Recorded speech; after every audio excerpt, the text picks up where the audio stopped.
పెట్టినారు. మేము చిన్నప్పుడు కూడా మేము కూడా కోటి స్కూర్లు కాదు నాయన, ఆ పూటకు గడిచేవాళ్ళు. మా అమ్మ ఎవరిదన్నా బట్టలు ఎత్తుకొచ్చిందంటే కాసుకోండేది, ఎందుకంటే వెనక నిక్కడ చినిగిపోయి ఉంటుంది. టీచర్ వచ్చి బోర్డు పైన లేరు అన్నప్పుడు మేము గుమ్మన కూర్చొని దెబ్బలు తినేది. ఎందుకోసమో లేస్తే ఎవడన్నా వెనుక పోస్ట్ ఆఫీస్ని చూస్తాడేమో అని.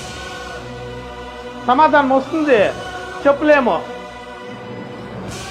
గుమ్మన దెబ్బలు తిని ఉండిపోయేది ఏడుచుకొని. మా అమ్మ ఎవరిదన్నా పాత బట్టలు ఉంటాయి కదా, వాళ్ళు వాడేసిండేవి ఎత్తుకోవచ్చు, వేసుకుండే రోజులు ఉన్నాయి నాయన. మీకు అసలు బాధలు తెలీదు. అలాంటప్పుడు మీ అమ్మా నాన్న మీ పైన ఎంత నమ్మకం పెట్టుకుంటారో. అమ్మా బిర్యానీ అంటే వాళ్ళు కుప్పంపై బిర్యానీ తెస్తారు మీకు. మీరేమంటారు, మా నాయన ఒక బిర్యానీ తినేసి తెచ్చి అనుకుంటారు మీరు. వాళ్ళతో డబ్బులు ఉండదు.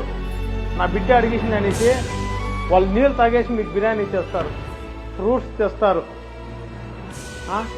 ఎందుకంటే వాళ్ళు కష్టపడైనా మీరు ఇండ్లలో కూడా మామూలుగా జాగ్రత్త చేసుకోరు నాయన. ఒక ముద్దు పోయినప్పుడు మీరు గుర్తొస్తారు తల్లిదండ్రులకు.